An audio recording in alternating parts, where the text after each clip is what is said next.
오늘은 목사는 누군가, 목사는 왜 필요한가, 우리는 씨앗을 뿌리는데 어떤 씨앗을 심어야 될까, 그런 질문 앞에 우리는 처음에 좋은 씨앗이 주일 성수, 두 번째는 11조, 오늘은 세 번째 목자를 섬기는 것도 좋은 씨앗이다. 그래서 목사는 왜 필요한가, 그런 질문을 가지고 말씀을 볼 것입니다. 설교 요약이 되어 있습니다만은 뒤에 부분을 조금 남기고 설교를 끝낼 겁니다. 왜냐하면 1부 예배 때 끊었기 때문에 의도적으로 2부 때도 다루지 않았고 3부 때도 좀 끝낼 것입니다. 오늘 6절 말씀에 보면 같이 읽어보겠습니다. 시작. 6절. 가르침을 받는 자는 말씀을 가르치는 자와 모든 좋은 것을 함께하라, 그렇게 말씀하고 있습니다. 성도는 목사와 모든 좋은 것을 함께하라, 이렇게 기록하지 않고 가르침을 받는 자는 말씀을 가르치는 자와 모든 좋은 것을 함께하라, 그렇게 표현하는 의도가 있겠죠. 목사는 가르치는 사람이고 성도는 배워야 되고 그 일로 인해서 공동의 어떤 목적을 이루어가는 그런 저희가 있는 말씀입니다. 그렇다면 목사는 왜 필요하냐 라는 질문 앞에 여러분 생각은 어떠세요? 목사는 왜 필요할까? 목사가 왜 필요하냐고 누가 물으면 뭐라고 대답할 수 있을 것 같습니까? 그런 웃음의 소리가 있습니다. 7살짜리 아들 녀석이 어느 날 엄마를 부르고, 엄마 와, 우리 집엔 냉장고에 먹을 것도 많고 응접실에는 큰 TV도 있고 그리고 누나도 있고 엄마도 있고, 근데 아빠는 왜 있어요?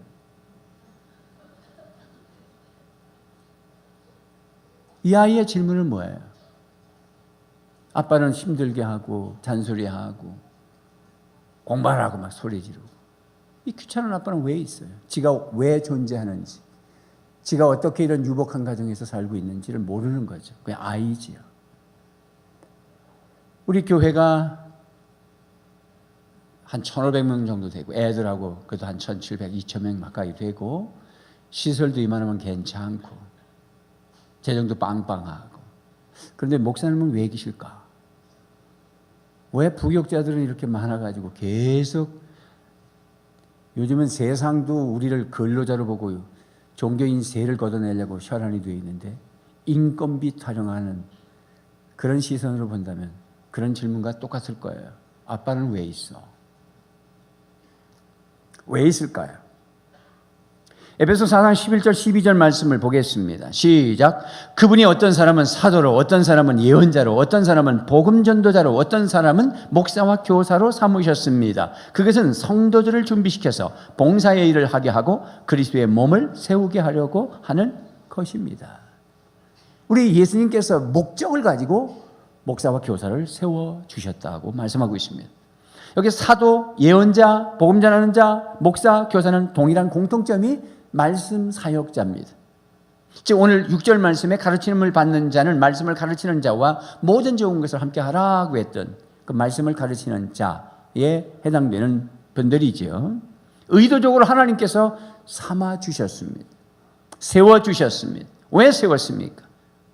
성도들을 준비시켜서 그 성도들이 봉사의 일을 잘하도록 만들어주고 그 성도들이 그리스도의 몸, 에베소서에서 강조하는 것은 교회라는 말을 표현보다는 그리스도의 몸이라는 말을 많이 했어요. 특히 4장이지 않습니까? 에베소 4장은 어디쯤이냐면 1장 구원 경영, 2장 그리스도와 연합, 함께 십자가, 함께 부활, 함께 승천, 에베소 3장 이방인과 함께 유통의 복음이 이방인으로 흘러가서 함께 상속자, 함께 지체, 함께 언약 백성이 되는 것, 이게 에베소서 3장인데 4장으로 흘러가면 그렇게 해서 너와 내가 우리라는 공동체 그리스도의 몸이 돼서 이 땅에 하나님의 나라를 충만케 하고자 하는 하나님의 비전과 꿈이 있으셔서 교회를 세우셨는데 그 교회가 교회 되려고 하려면 목사를 주님이 세우셨다는 것입니다. 구속사에 목사가 없으면 안 된다는 것입니다. 영원권의 제자 삼고 하나님의 나라 세우고 구속사를 이루어가는데 가장 중요한 인물이 누구냐? 목사라는 것입니다. 하나님은 의도적으로 세우신 것입니다. 그래서 성도들을 훈련하여 온전케 만들어줘서 봉사의 일도 하게 하고 이 교회를 세워가도록 하셨다라고 하는 것입니다. 하나님은 시대마다 사람을 통해서 역사하셨고 구약을 보면 족장들을, 제사장을, 선지자를, 세워서 일하셨습니다. 신약에 오면 제자들, 사도들, 바울 서신이 편지를 갈 때 편지를 받는 사람이 헬라 문화권에 있는 사람들에게는 목사를 감독자라, 감독이란 말을 표현을 했고, 히브리서나 디모데 이렇게 유대인들의 관점에서 크리스찬들이 편지를 받는 쪽에서는 장로라는 표현을 해서 목사를 얘기했습니다. 그리고 목사를 세웠습니다. 그래서 목사는 필요합니다. 요한계시록을 우리는 잘 알지요. 요한계시록을 제가 한 16장까지 공부하다가 지금 멈춰 있어요. 꼭 요한계시록도 여러분들에게 3세대 예배 때 잘 가르쳐서 제대로 배우도록 만들 것입니다. 지금은 창세기를 하고 있습니다. 이 요한계시록은 교회의 앞으로 미래에 예수님이 재림하면 이 세상이 심판받고 그런 무시무시한 것을 기록하려고 내놓은 게 아니라, 그러한 무시무시한 속에서도 교회는 성공한다, 교회는 승리한다, 교회는 영광스러운 교회로 하나님의 나라로 쑥 들어갈 것이다. 이것을 요한계시록을 사도 요한이 밤모습에서 유배당에 있을 때 주일날 아침에 하나님이 환상 중에 계시하셨습니다. 그런데 사도 요한에게 그것을 계시하시면서 예수님이 무슨 말씀하셨냐면, 이 요한계시록을 교회의 목사에게 주거라, 이렇게 말씀하셨습니다. 그것이 요한계시록 1장 20절 말씀입니다. 대표적입니다. 시작. 네가 본 것은 내 오른손에 7별의 비밀과 또 7 금촛대라. 7별은 7 교회의 사자요, 7 촛대는 7 교회니라. 그 다음에 2장 1절로 넘어가면 시작. 에베소 교회의 사자에게 편지하라. 오른손에 있는 7별을 붙잡고 7 금촛대 사이를 거니시는 이가 이르시되, 이렇게 말씀하고 있죠. 자, 그러면 7별은 뭘 상징하죠? 그렇죠. 7 교회의 사자, 심부름꾼, 목사, 종. 그 다음에 7 금촛대는 뭘 상징하죠? 7 교회. 자, 예수님을 상상하니까 계시록 2장 1절 말씀에 보면 오른손에 7 별을 붙잡고 계시고 당신은 하얀 세마포를 입고서는 7 금촛대 사이로 왔다 갔다 거닌다, 그렇게 표현하셨습니다. 이 교회는 누구 교회입니까? 주님의 교회입니다. 이 교회에 주님이 지금 역사하고 계십니다.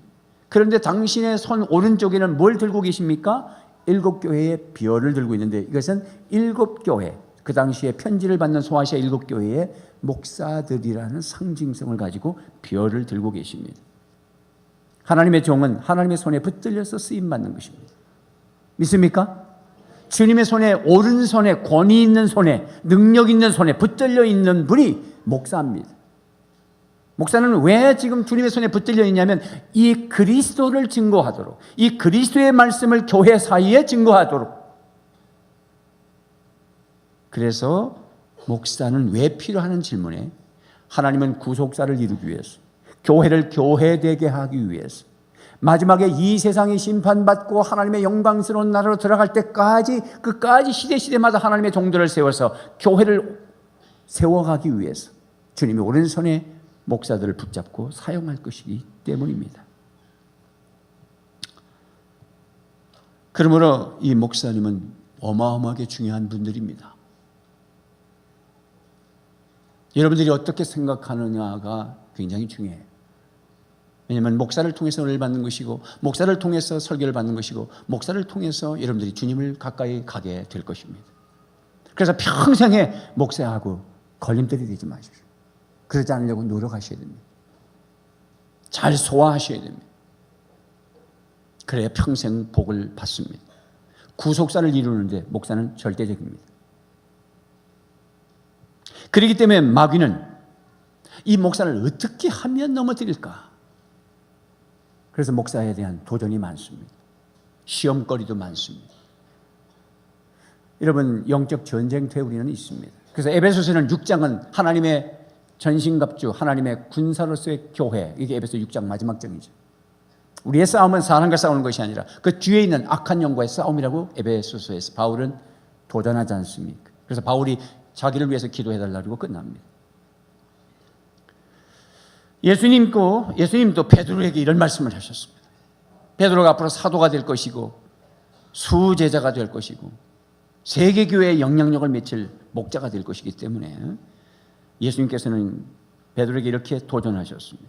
누가복음 22장 31절 32절입니다. 시작. 시몬아 시몬아 보라 사탄이 너희를 밀가부르듯 하려고 요구하였으나 그러나 내가 너를 위하여 네 믿음이 떨어지지 않기를 기도하였노니 너는 돌이킨 후에 네 형제를 굳게 하라.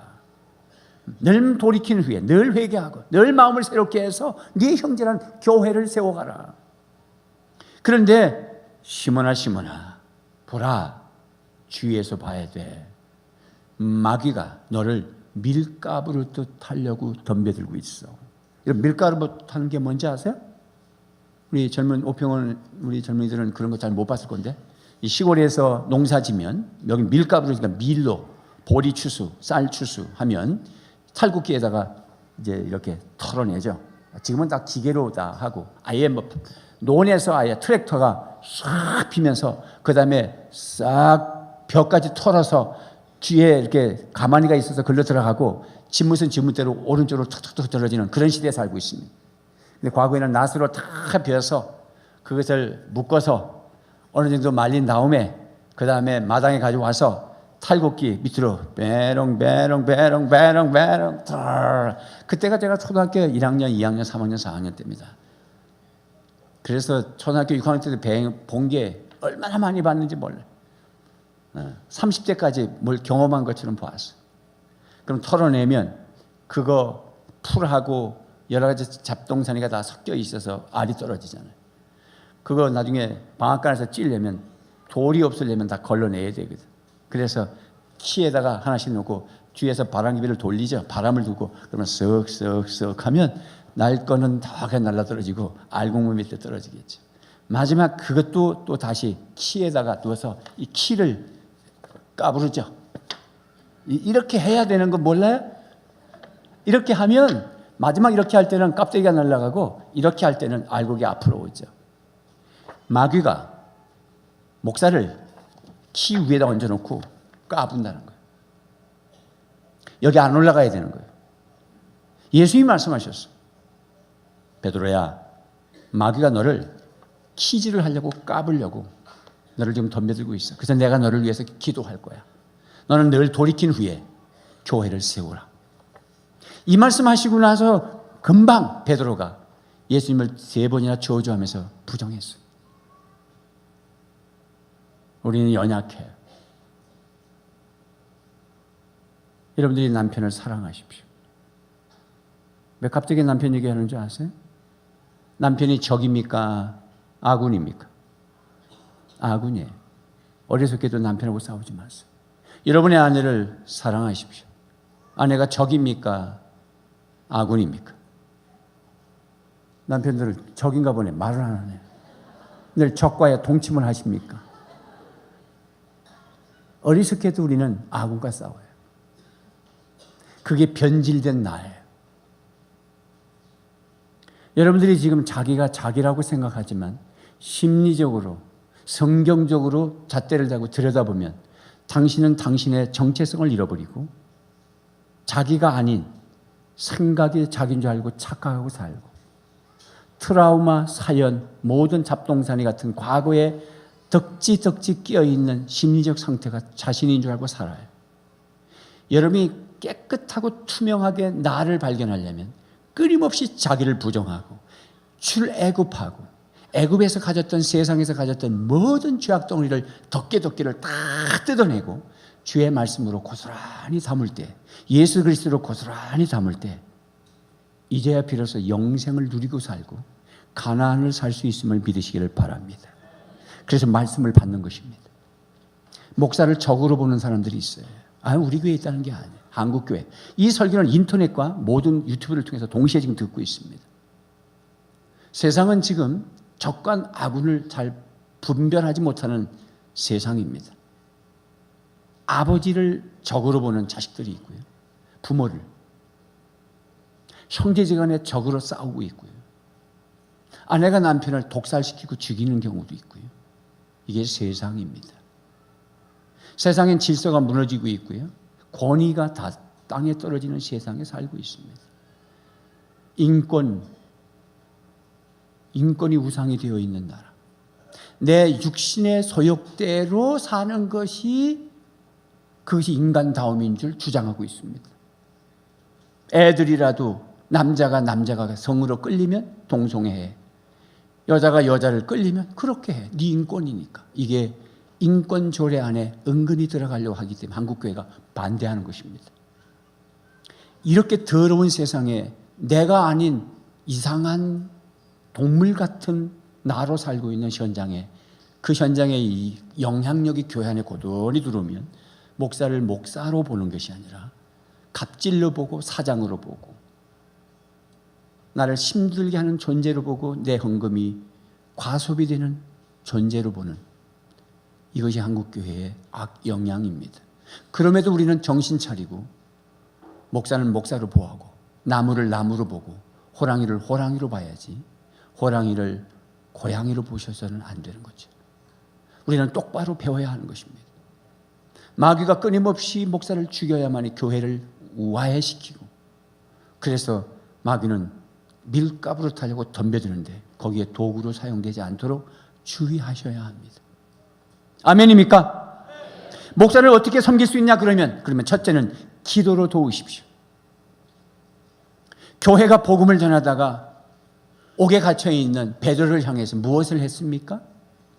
사도행전 12장 5절 말씀에 시작. 이에 베드로는 옥에 갇혔고 교회는 그를 위하여 간절히 하나님께 기도하더라.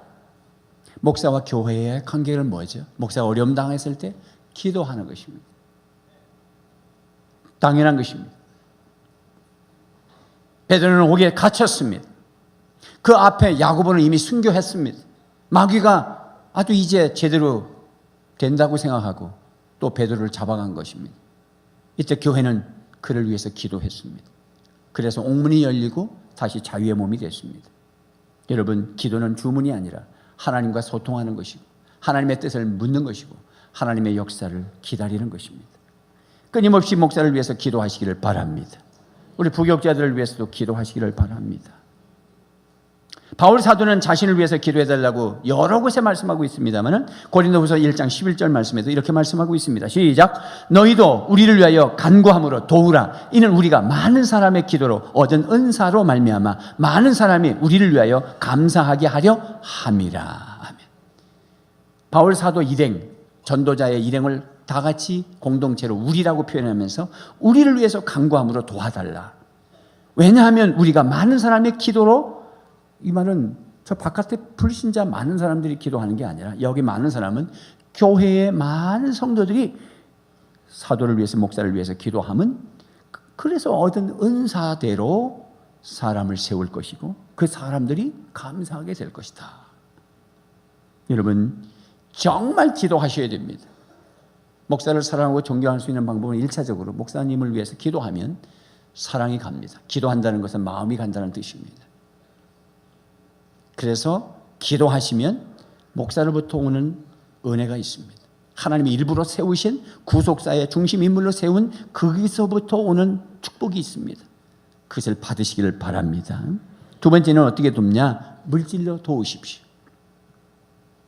오늘 6절 말씀에 가르침을 받는 자는 말씀을 가르치는 자와 모든 좋은 것을 함께 하라. 이 말씀의 근본 뜻은 물질로 섬기라는 뜻입니다.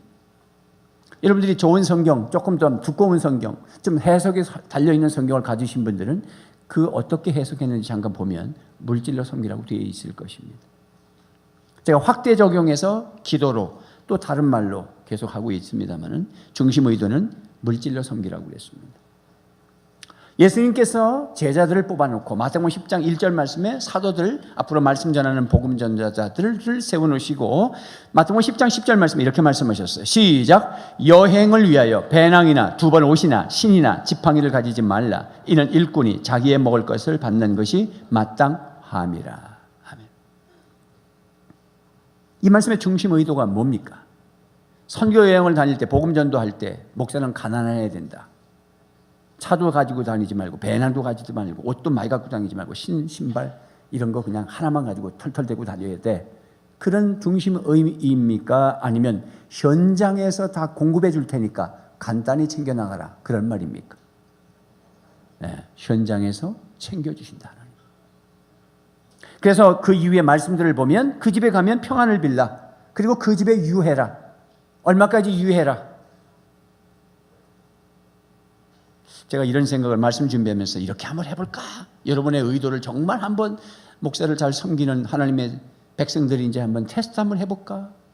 우리 부격자들하고 평온을 나눠가지고 일주일에 한 번씩 잠깐만 딱 끓여가지고 무작위로 들어가서 그 집에 거해볼까?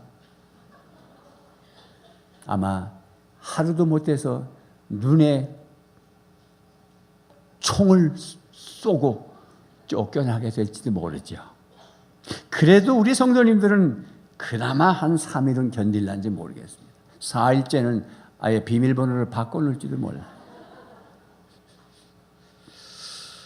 자, 웃으면서 배웁시다. 저는 이 말씀을 준비하면서 용기를 얻은 것은 지난번에 11조 설교하면서 사실은 모처럼 새가지고 왔는데 헌금 얘기하면 시험 들지 않겠나는 이야기를 하면서 설교를 했는데 마침 그날 그 주일날 새가족이 제법 많이 오셨더라고요. 그래서 첫 번째 인사가 제가 아이고 오늘 새로 오셨는데 오늘 제가 헌금 이야기를 했는데 어떻게 마음 다치진 않으셨습니까? 그러니까 웃으면서 당연한 말씀을 하셨어요. 괜찮아요. 어떤 분은 자주 듣는 얘기인데요. 또 그러시더라고요. 뭐 어디서 들으셨어요? 11조 얘기를? 그러니까 아직 세례를 받지 않은 원익교인인데 아마 가끔씩 교회 나갈 때마다 들으셨던 것 같아. 괜히 제가 염려했어요. 그래서 오늘도 담임 목사님을 물질로 섬기라는 말을 용기 내서 성경대로 말씀을 드리니 오해하지 마십시오. 비극은 목사는 많이 받겠다 그러고 교회는 안 주겠다고 할 때 비극인 겁니다. 교회는 많이 드리려고 그러고 목사는 교회가 어렵고 사는 게 어려운데 제가 그렇게 받을 수는 없습니다. 이것이 은혜인 줄로 믿으시기를 바랍니다. 다시 말씀으로 들어갑니다. 바울 사도가 디모데 전서면 디모데 목사에게 가르치면서 편지를 쓴 겁니다. 자, 디모데전서 5장 17절 18절 말씀을 읽겠습니다. 시작. 잘 다스리는 장로들은 2배로 존경을 받아야 합니다. 특히 말씀을 전파하는 일과 가르치는 일에 수고하는 장로들은 더욱 그러하여야 합니다. 성경에 이르기를 타작마당에서 나라를 밟아 떠는 소의 입에 망을 씌우지 말라 하였고 일꾼이 자기 삭세를 받는 것은 마땅하다 하였습니다. 이렇게 바울 사도가 한 말이죠. 여러분 여기 장로는 히브리 문화권에 있는 교인들을 향해서 편지가 가기 때문에 목사를 장로로 표현했다고 아까 말씀드렸습니다. 그리고 거기 존경의 가로쓰기 보상 보수 이렇게 한 것은 제가 해석한다고 넣은 게 아니라 원래 세번역이라고 하는 성경을 보면 거기에 이렇게 관주로 다른 헬라어 원문에는 그러면서 보상 보수라고 되어 있다 이렇게 되어 있습니다. 그러니까 아주 잘 설명한 거죠. 잘 다스리는 목사들을 2배로 보수를 해야 한다. 특히 말씀을 전파하는 일과 가르치는 일에 수고하는 목사들을 더욱 그렇게 해야 한다. 이런 뜻입니다. 그러면서 하는 말이 타작마당에서 나다를 밟아 떠는 소의 입에 망을 씌우지 않도록 하는 것처럼 일꾼이 자기 삭세를 받는 건 마땅하다. 라고 구약을 인용해서 바울이 재인용했습니다. 어떤 분들은 바울은 텐트를 만들면서 팔아가면서 선교도 했습니다. 물론 그것만 한 것이 아니라 다른 교회에 재물을 받아면서 또 선교했지요. 그런데 자기는 정작 또 그렇게 자비랑하면서도 헌신했어요. 그래서 그것만 보고 바울도 텐트를 팔아 자비랑으로 목사들이 목회를 하는데 그렇게 했듯이 목사님들도 그렇게 하는 정신으로 하셔야지요 라고 말하는 사람이 많습니다. 뭐 그렇게 할 수 있어요.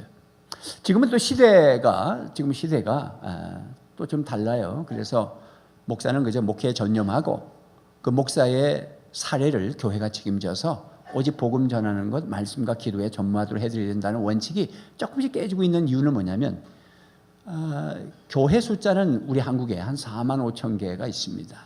그런데 신학교 학생들이 졸업해서 나오는 숫자가 그것을 넘습니다. 제가 얼마 전에 통합측 교회 집회를 갔는데 부목사님이 운전을 하러 나와서 통합측은 교회가 몇 개나 되나요? 그랬더니 약 8천 개가 되더라고요. 그러면 신학교의 학생들이 몇 명이나 졸업을 하나요? 그랬더니 한 400명 정도가 졸업을 해요. 한 해. 그러면 목사가 400명씩 만들어지는 거예요.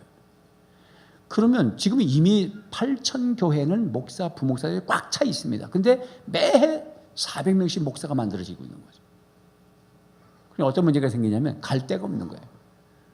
그러니까 투잡을 가질 수밖에 없는, 생계 유지를 위해서. 목사로서 들어가야 급여를 받고 뭐 사례를 받을 건데 그러지 못하니까 자기가 어디 가서 개처라도 하나 해놓고 그래서 직장 다니면서 목회를 해야 되는, 투잡을 해야 되는 그런 구조가 되어버렸습니다. 그래서 남북 통일이 빨리 돼야 이 일이 해결됩니다. 남북 통일을 위하여 기도하십시오. 어쨌든 간에 목사를 이렇게 살해하고 물질로 섬기는 것은 성경적입니다. 여러분 구약에 보면 엘리야가 사르밧 과부 얘기가 있어요. 여러분 잘 아시죠? 하나님의 의도가 있음을 거기서 보셔야 됩니다. 하나님의 종을 하나님이 얼마나 끔찍히 먹이시는가 보겠습니다. 이스라엘 땅에 3년 이상 기근이 왔습니다. 강마다 다 바닥에 드러나고 3년 비가 안 오니까 동물들이 죽어서 뼈다귀만 앙상하게 남겨진 들판에 널려 있고 거기는 늑대들도 뜯어먹다가 지도 먹을 게 없어서 자빠지고 죽고 이런 현장. 파리떼가 울거리는. 하나님이 왜 그 이스라엘 땅에 지금 기근을 줬느냐면 우상을 섬기고 회개하지 않으니까. 거기에 하나님의 종 엘리야를 세워놨는데 엘리야마저 못 먹고 지금 쓰러질 판입니다. 하나님은 공중에서 이 팔레스타인 땅을 쳐다보면서 어디에 강물이 있는지 아시죠? 그러나 밑바닥에 있는 사람들은 내비게이션이 있는 게 아니기 때문에 몰라요. 그래서 엘리야에게 하나님의 음성이 들려옵니다. 엘리야, 그릿 시냇가에 물이 좀 있으니 거기를 가거라. 그래서 거기를 걸어갑니다. 그릿 시냇가에 물이 조금 있는데 그것으로 목을 죽이고 있습니다. 그런데 까마귀 한 마리가 날라오는데 까마귀가 와가지고 엘리야 목사님 떡을 갖다 줬어요. 아침 저녁으로 고기를 갖다 줬어요. 신비하죠. 하나님이 하시는 것입니다. 그런데 그 강물도 다 말라갑니다. 그때 하나님이 다시 음성이 들립니다. 엘리야, 저 시돈 땅에 사르밧이라고 하는 동네가 있는데 거기에 과부가 한 명 있어. 거기를 찾아가거라. 거기 가서 얻어먹어라.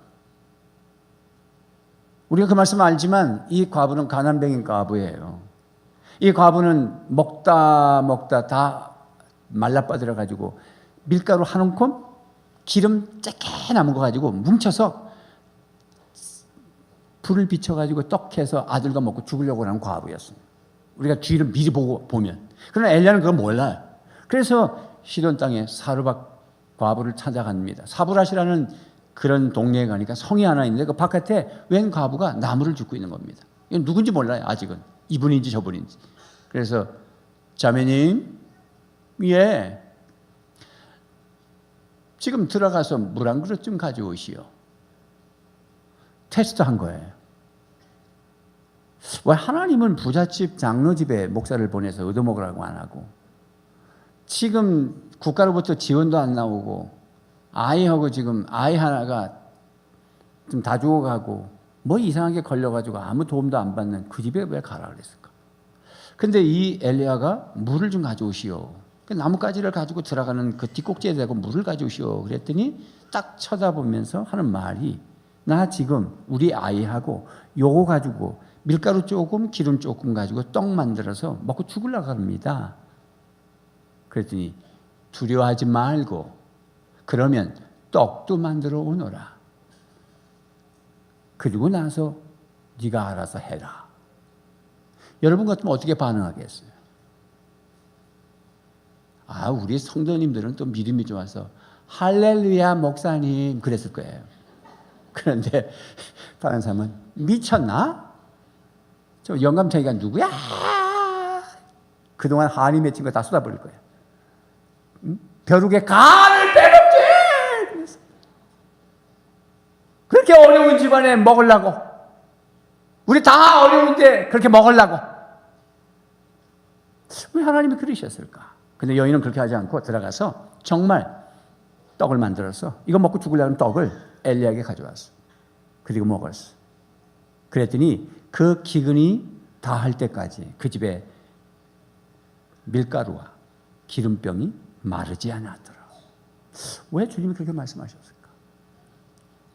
열왕기사 17장 15절 16절 말씀에 이렇게 결론을 맺죠. 시작. 그 여인은 가서 엘리야의 말대로 하였다. 과연 그 여인과 엘리야와 그 여인의 식구가 여러 날 동안 먹었지만 뒤주에 밀가루가 떨어지지 않고 병의 기름도 마르지 않았다. 주님께서 엘리야를 시켜서 하신 주님의 말씀대로 되었다. 아멘. 하나님의 종과 하나님은 떨어져 있지 않아요. 아까 예수님이 오른손에 붙잡고 있어요. 주의 종을 섬기면 하나님을 섬기는 것이기 때문에 하나님이 책임져 준다는 거예요. 두려워하지 말고, 염려하지 말고. 아멘입니까? 세 번째, 목사님을 돕는 게, 같이 좋은 일을 같이 나누는 게 뭐냐? 목사님이 목회하는 걸 돕는 거예요. 목회 비전에 동력하는 거예요. 협력하는 거예요. 로마서 16장 3절 4절 말씀에 시작. 너희는 그리스도 예수 안에서 나의 동력자들인 브리스가와 아굴라에게 문안하라. 그들은 내 목숨을 위하여 자기들의 목까지도 내놓았나니 나뿐 아니라 이방인의 모든 교회도 그들에게 감사하느니라. 브리스길라 아굴라 평신도 부부가 이 바울을 위해서 목숨이라도 내놨다. 그 말은 뭐냐면 목숨 걸고 도와줬다는 거예요. 아주 작심하고 도와준 거예요. 뭐 사람마다 생각이 다르고 또 자기 나름대로 고집되어 있고 아무리 말씀을 전해도 뚜껑 딱 닫아놓고 안 듣고 그냥 자기 생각대로 신앙생활하는 사람한테는 소아백 경일기라 그런 말을 하죠. 여러분들 제대로 지금 듣는 분들이라면 결심을 하나 할 것이 뭐냐면 나는 평생에 목사님을 대적하지 않을 것이다. 그게 좋습니다. 제가 2부 때도 그런 말씀을 드렸는데 제가 만약에 은퇴 일주일을 남겨놓고 마지막 설교한다면 마지막 세 번째 대지를 평생에 목사님을 잘 섬기십시오. 후임 목사님 잘 섬기십시오. 그리고 제가 설교 끝낼 거예요. 또 제가 은퇴해서 나이가 120살 돼가지고 죽을 때 그 당시에 장로들을 불러놓고 은한교회 장로들을 불러놓고 주의 종들을 잘 먹이시고 섬기십시오. 이거는 엄청나게 중요한 거예요. 여러분 밥상머리 앞에서 교회 비판하고 수군거리지 마세요. 애들 듣습니다. 그렇게 되면 자손 대대로 망합니다. 정말 그렇습니다. 일부러 여러분 이제 숙제를 제가 드리는데 주일학교 여러분 애들을 손주들이 주일학교를 지금 다니잖아요. 거기 교육자들이 있잖아요. 그러면 무슨 절기 때에 조그만 거라도 사서 그 아이를 통해서 교육자한테 선물을 전달하도록 훈련하세요. 머릿속에 항상 제도 그렇지만 여러분들도 의도적으로 다음 세대에게 신앙을 전수하고 복을 전수하겠다는 마음가짐을 꼭 가지셔야 됩니다. 그래서 일부러 훈련하셔야 됩니다. 그렇게 하지 못할 망정 밥상머리에서 목사를 비판하고 수군거리면 대대로 문제 생깁니다. 저는 여러분들이 천대로 은혜가 흘러가기를 바랍니다. 은한교회 온 지 한 5, 6년 됐을까요? 그때 교인 한 100명? 어떤 집사님이 열심히 잘 섬겼는데 이분은 밀양에서 닭을 키우는 분인데 밀양에서 우리 교회를 왔습니다. 은혜를 받고 열심히 몇 년을 섬기다가 목사님 이제 제가 너무 멀어서 가까운 교회에서 아유 그렇게 하세요. 그동안 고생도 많았어요. 그래서 보냈습니다. 한 몇 년 있었을까요? 한 5년쯤 교회를 안 왔는데 잊어버렸는데 전화가 왔어요. 목사님 그때는 동해 아파트 309호 바로 저 본관 바로 건너편에 동해 아파트 살 때입니다. 목사님 제가 닭을 키우니까 닭을 좀 잡았는데 갖다 드리려고 지금 갑니다. 몇 시쯤 도착? 밤 11시쯤 도착했어요. 309호 3층에 엘리베이터가 없습니다. 닭도 한 마리 두 마리 가진 줄 알았더니 15마리 정도를 잡아가지고 까만 비닐에다가 담아서 그걸 틀지 못해서 둘이서 끌고 올라갔습니다. 아직 털도 덜 빠지고 아주 제대로 닦지 않아가지고 닭똥 냄새가 들창하는 그 닭 그것을 들고 올라갔습니다. 그리고 앉혀놓고 제가 축복기도 하면서 물었습니다. 어떻게 이렇게 잘 섬기시오? 그랬더니 우리 어머니가 7남매인데 다 자식들을 심부름시키면서 목사를 섬겼다는 거예요. 그래서 내가 축복기도 했어요. 그리고 또 10년이 흘렀어요. 우리 딸을 결혼시키려고 당시에 송기열 목사가 주례할 때입니다. 친족들 중에 누가 있느냐면 바로 그 다 갖다 준 그 집사람입니다. 어떻게 된 거냐니까 최진영이가 조카고 삼촌이었어요. 그러면 그 어머니가 누구냐면 최진영 목사의 사위의 할머니셨어요. 그러면 하나님은 그렇게 만나게 하시더라고. 세상이 좁더라고. 저는 그래서 너무 감사했어요. 제가 사위를 뽑을 때에도 선택하고 데리고 왔을 때 오케이 했은 것도 제일 물은 게 부모는 그렇게 조부모까지를 다 물으니까 믿음의 집안이고 그렇게 잘 키웠어요. 여러분 그게 복인 줄로 믿으시기를 바랍니다. 우리가 모세가 출애굽기 광야의 생활에 마지막 시내 광야 5번째 광야를 우리가 만나는데 목회자의 리더십에 문제가 생길 때, 즉 모세가 문제가 생길 때가 뭐냐면 200만을 상담하려고 그러는데 힘이 없습니다. 200만을 어떻게 상담해? 그래서 장이 이들을 통해서 하나님의 음성을 들리죠. 1000부장, 100부장, 50부장, 10부장을 뽑아서 위임을 해라. 그리고 중요한 일만 네가 해라. 이거죠. 이 본문은 오늘 한국교회 모든 셀, 제자훈련, 구역, 그 다음에 소그룹, 가정교회 모든 소그룹의 핵심 성구로 쓰입니다. 그래서 목회란 위임해서 동력해야 된다. 이 성경 규절입니다. 여러분 협력하십시오. 우리는 킹덤 빌더로 드림팀으로 함께 목자, 교사, 장로, 안수사, 권사 모든 사역자가 동력해서 하나님의 나라를 세워가는 것입니다. 아멘입니까? 그렇게 해서 섬기면 마태복음 10장 41절 말씀해 보니까 선지자를 영접하는 자는 선지자의 상을 받을 것이다. 선지자는 말씀 사역자입니다. 하나님의 종들이 하나님의 나라에서 상 받겠죠. 그때 그를 섬긴 자도 함께 같은 상을 받겠다고 했습니다. 같은 상을 받고 멋진 인생 되시기를 주님의 이름으로 축복합니다. 기도하겠습니다.